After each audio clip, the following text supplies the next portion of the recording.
Assalamualaikum warahmatullahi wabarakatuh. Perkenalkan, nama saya Dwi Agasta Rizky Utama, NIM 202 dari kelas B Rekayasa Nilai.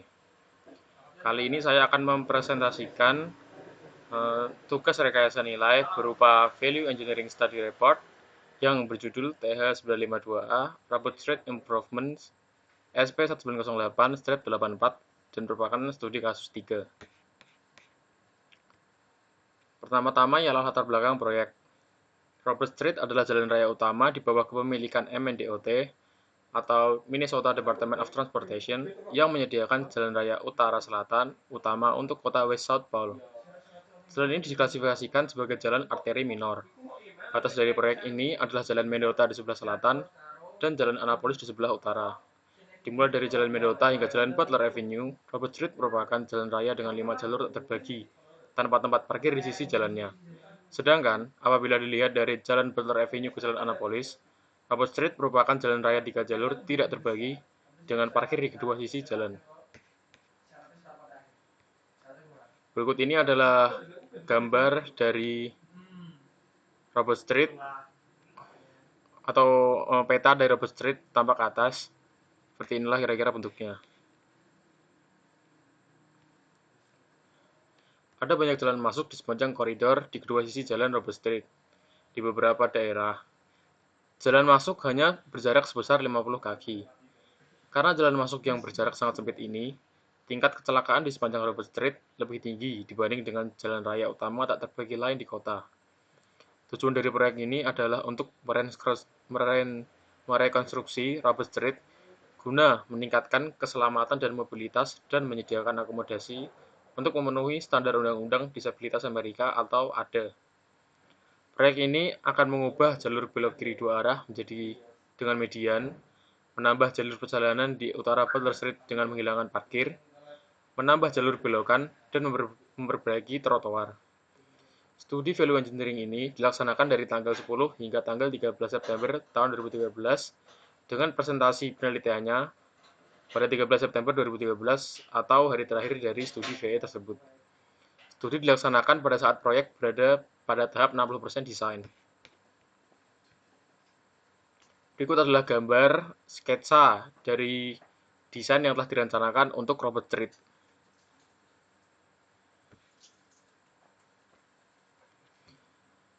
Berikut adalah estimasi harga tiap elemen pekerjaan yang diberikan pada tim studi VE.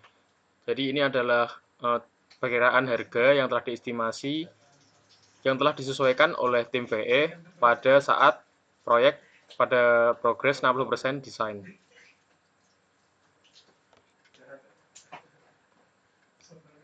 Analisis proyek.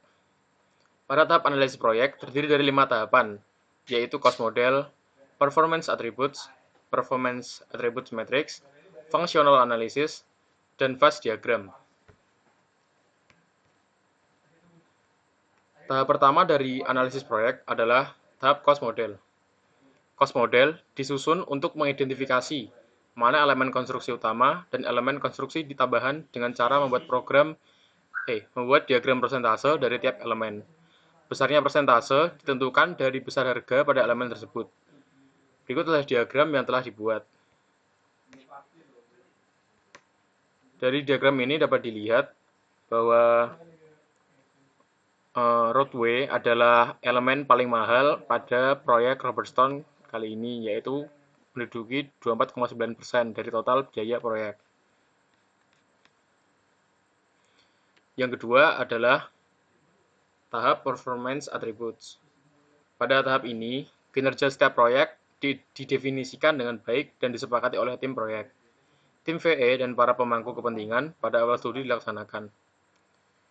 Performance atribut ini digunakan dalam studi untuk mengidentifikasi dan mengevaluasi atribut kinerja atau jenis pekerjaan yang akan ditinjau.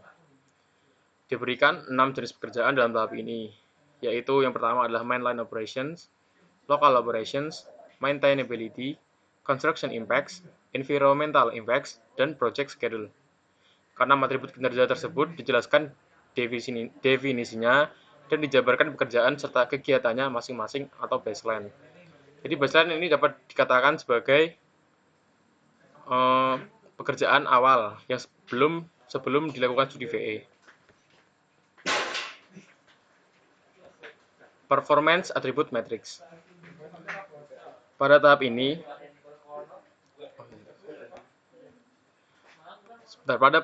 pada tahap performance attributes, kita bisa lihat dengan lebih jelas pada gambar berikut.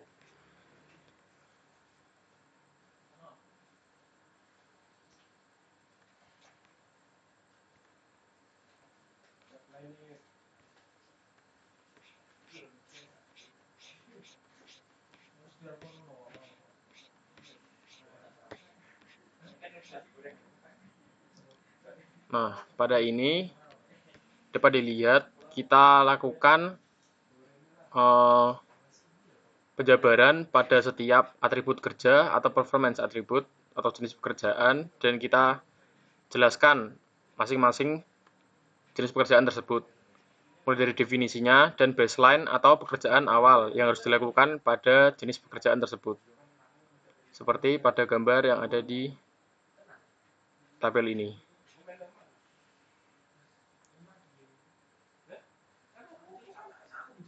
Berikut adalah jenis-jenis pekerjaan yang ada pada Robert Street dan juga penjelasannya maupun baseline-nya atau pekerjaan awalnya. Selanjutnya adalah tahap Performance Attribute Matrix. Performance Attribute Matrix digunakan untuk menentukan kepentingan relatif masing-masing atribut kinerja pada proyek. Tim proyek dan tim VM mengevaluasi kepentingan dari masing-masing atribut yang akan digunakan untuk mengevaluasi ide-ide kreatif. Dalam tahap ini, tiap atribut ditinjau dari segi tujuan dan dibutuhkannya atribut tersebut. Setiap atribut diberi persentase masing-masing sesuai besarnya kepentingan dari atribut tersebut yang bila menjumlahkan akan menjadi 100%. Untuk lebih jelasnya dapat kita lihat pada tabel berikut ini yang sesuai dari report yang sudah dibuat.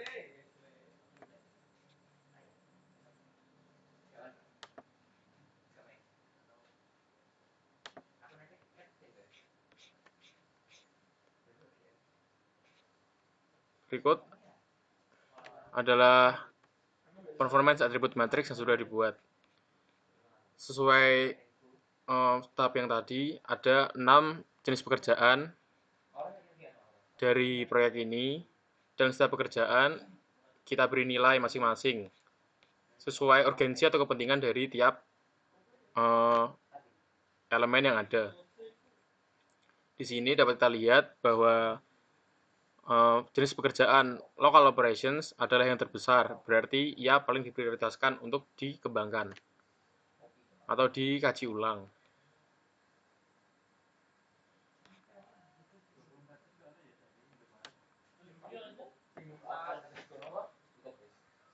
Selanjutnya ialah tahap analisis fungsi. Berikut adalah analisis fungsi. Dalam tahapan ini, tim VM mengubah elemen-elemen dalam proyek menjadi sebuah fungsi yang lebih sederhana. Fungsi didefinisikan dengan bentuk kata kerja, kata benda. Contoh, membagi beban. Itu adalah sebuah fungsi. Fungsi ini dibuat berdasarkan elemen-elemen yang ada pada tahap cost model. Tiap elemen diturunkan sedemikian rupa hingga menjadi sebuah fungsi. Fungsi yang telah dibuat dirangkum dalam tabel seperti berikut.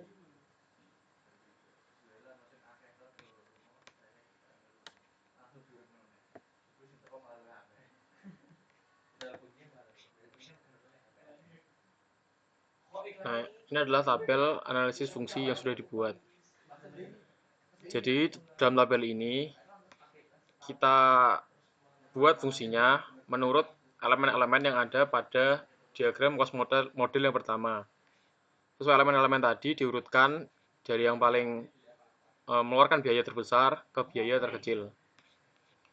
Nah, dari elemen ini kita jabarkan apa fungsi yang ada pada elemen pekerjaan tersebut. Misalkan roadway, dalam elemen tersebut ada fungsi berupa seperti support load dan prepare site.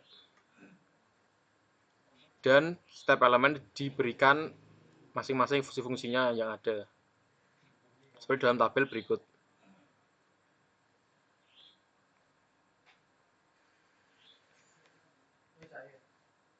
Selanjutnya adalah tahap ini tabel analitik fungsi yang tadi ya, yang sudah ditranslate ke Indonesia, sama saja. Selanjutnya adalah tahap fase diagram atau membuat diagram fase-nya. Jadi fase diagram dibuat dengan menyusun fungsi-fungsi yang ada dengan sebuah logika. Sehingga apabila kita membaca dari kiri ke kanan, fungsi akan menjawab pertanyaan bagaimana. Sedangkan apabila dibaca dari kanan ke kiri, fungsi akan menjawab pertanyaan mengapa. Fungsi yang dihubungkan dengan garis vertikal adalah fungsi yang terjadi pada waktu yang bersamaan, atau dapat kita sebut same time function. Berikut diagram phase yang telah dibuat. Nah, ini adalah diagram phase yang sudah dibuat menurut proyek Robertson Street. Pada garis merah ini adalah garis yang disebut garis lintasan kritis. Sehingga apabila pada fungsi pada garis ini kita melihat dari kiri ke kanan, maka fungsi tersebut akan menjawab pertanyaan dari how atau bagaimana. Apabila kita melihat dari fungsi kanan ke kiri, kita akan menjawab pertanyaan dari why. Misalnya, kita dari fungsi yang improve mainline operation ini, misalkan kita tanya, bagaimana improve mainline operation atau how improve mainline operation dapat dilakukan, kita dapat menjawabnya dengan fungsi yang ada di sebelah kanan, yaitu dengan reduce conflicts dan improve mobility. Sedangkan apabila kita dari kanan ke kiri kita balik, mengapa reduce conflict dibutuhkan? Maka jawabannya adalah untuk improve mainline operation. Seperti itu cara kerja phase diagram. Sedangkan apabila dihubungkan garis vertikal seperti garis hitam ini, maka dapat disimpulkan bahwa ketiga fungsi ini berjalan secara bersamaan. Ketika fungsi ini berjalan, maka kedua fungsi ini akan ikut berjalan pada pekerjaan tersebut.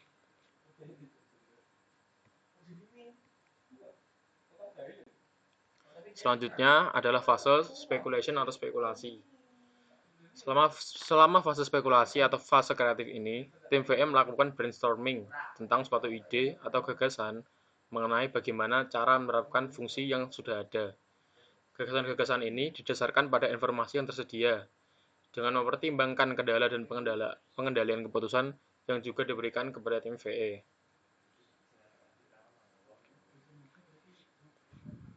Untuk lebih jelasnya dapat kita lihat dalam ringkasan berikut.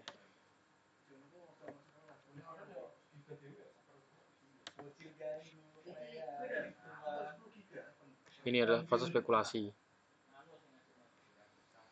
Jadi, maksudnya adalah dalam fase ini kita mencari suatu gagasan-gagasan atau ide bagaimana cara kita menerapkan fungsi yang sudah kita dapatkan dari metode fast tadi. Dari metode tadi kita dapatkan 5 fungsi, yaitu adalah menjaga lalu lintas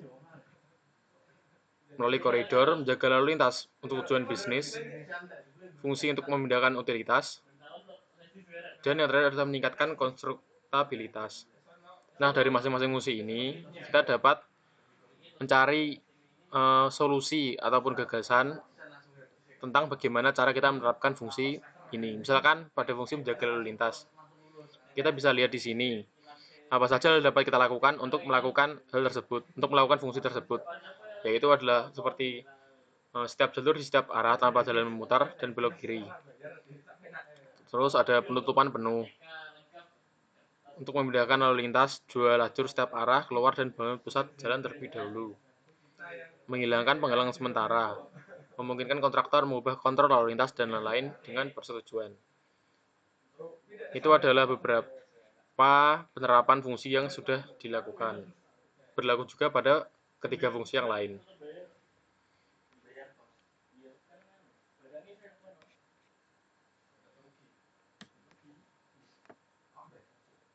Selanjutnya adalah fase evaluasi. Dengan mempertimbangkan berbagai kendala dan beberapa faktor dalam pengambilan keputusan, tim mendiskusikan setiap gagasan serta mendokumentasikan kelebihan dan kekurangannya. Setiap gagasan kemudian dievaluasi dengan hati-hati.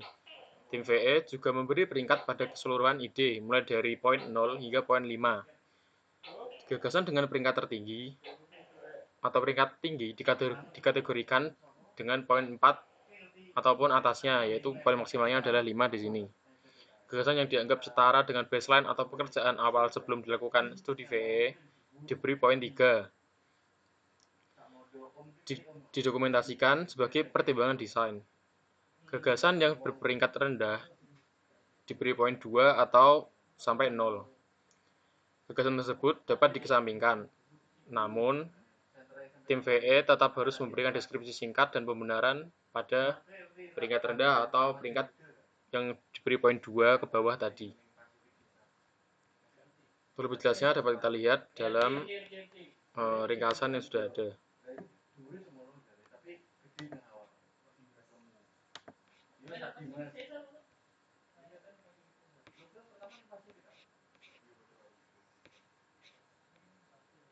Nah, seperti ini jadi bentuknya. Jadi setiap fungsi yang ada tadi, ada yang menjaga trafik, kita beli rating 2. Perlakuan terhadap rating atau poin tadi dilakukan sesuai yang sudah dikatakan tadi. Setiap fungsi memiliki poin berbeda-beda, ada yang 4, ada yang 3, ada yang 2, dan ada yang 1. Adalah fungsi-fungsi yang sudah ada. Sesuai juga dengan gagasan-gagasan yang sudah tercipta tadi. Untuk poin dengan nilai tertinggi atau 4-5 direkomendasikan untuk dikaji lebih atau dapat dikembangkan. Jadi lebih diperhatikan gitu yang rating lebih tinggi.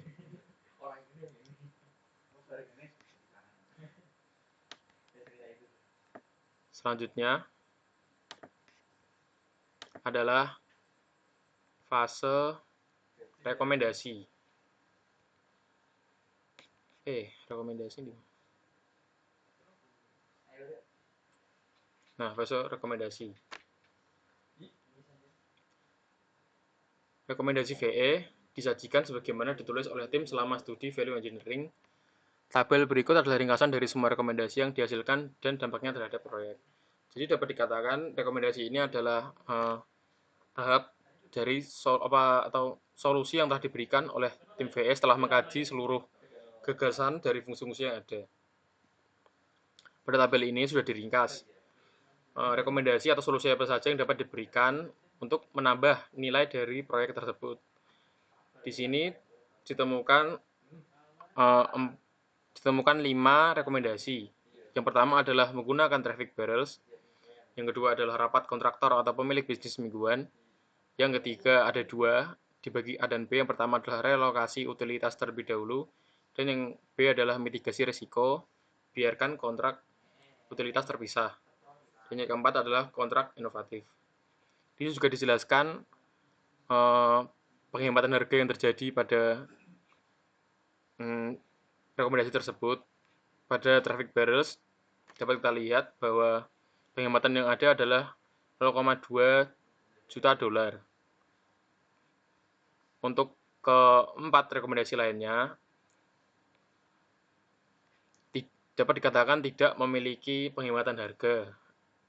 Untuk rekomendasi kedua, rapat kontraktor atau pemilik bisnis mingguan dapat dikatakan tidak terjadi penghematan harga pada rekomendasi tersebut. Namun pada 3 fungsi yang lain ini yang diberikan tanda N per Q ini dapat diartikan bahwa tim VE belum dapat memprediksi apakah ketiga rekomendasi ini dapat menghemat harga ataupun tidak. Dapat dilihatnya ya saat konstruksinya berlangsung. Jadi belum dapat menyimpulkan. Pada penghematan waktu dapat dilihat bahwa rekomendasi pertama menghemat waktu dari 1 sampai 2 minggu perkiraan. Rekomendasi kedua tidak menghemat waktu sama sekali. Rekomendasi ketiga yang A atau relokasi utilitas terlebih dahulu memiliki penghematan waktu selama sebanyak 6 bulan. Rekomendasi 3 yang B atau mitigasi resiko belum dapat dideskripsikan oleh tim VE sehingga harus menunggu pada saat proses konstruksi. Yang keempat adalah kontrak inovatif, memiliki penghematan waktu sebanyak 6 bulan. Di antaranya adalah nilai performa. Jadi nilai performa ini diambil dari nilai perbandingan sesuai yang diberikan oleh beberapa pihak yang terkait dalam penilaian. Misalnya tim studi VA sendiri maupun dari stakeholder yang terkait seperti dari pihak Minnesota dan lain-lain yang berpartisipasi dalam proyek ini.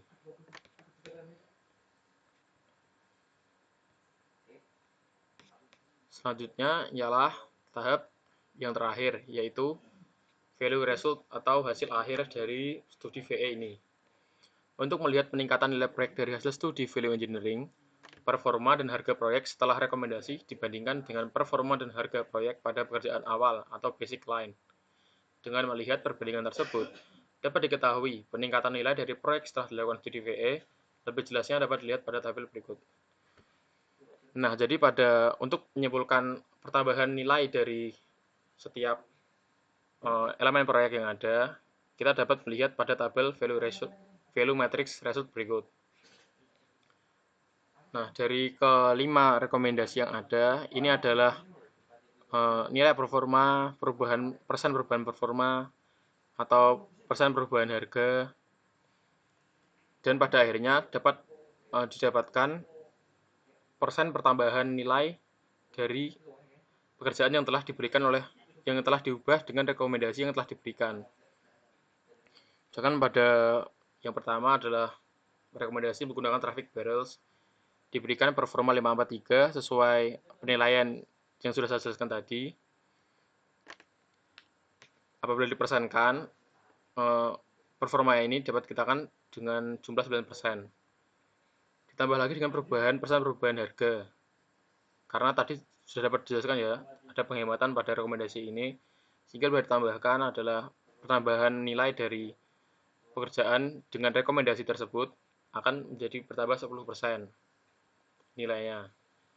Berlaku juga kepada keempat rekomendasi lainnya. Dan persen volume improvement paling kanan ini adalah hasil akhir dari nilai dari proyek tadi yang telah diberikan rekomendasi. Dengan tabel ini dapat kita ketahui bahwa ya beberapa penghematan atau penambahan nilai yang telah dilakukan studi VE adalah ini. Itu adalah hasil akhir dari studi VE pada proyek Rubberstone ini.